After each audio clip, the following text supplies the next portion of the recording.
When we look back at church history, actually, the church's position on this has ebbed and flowed, and different theologians at different times and even at the same time have had different opinions on this issue. For example, if we look at the early church fathers, we can go to somebody like Cyprian of Carthage in the 3rd century, who's famous for his phrase, extra ecclesiam nulla salus, which means outside the church, there is no salvation.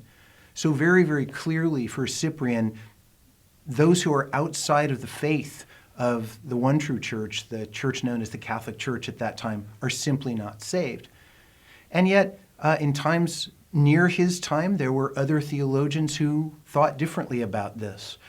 Justin Martyr, Irenaeus, Clement, and Origen contended for the possibility of salvation for those who perhaps predated Christ or for those who had simply never heard of him, often arguing that some of the great philosophers who lived through wisdom and had great value systems might truly be saved.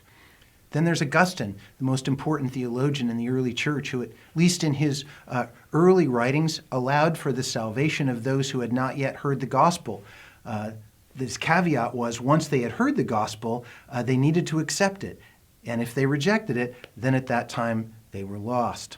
Then we fast forward about a millennium to the 15th century with the discovery of the New World, which just blew everybody's minds in Europe. And so you have these theologians, these Jesuits at the University of Salamanca, who wondered about this and who thought, is it possible that there's hope for an entire population of people who have never heard the gospel?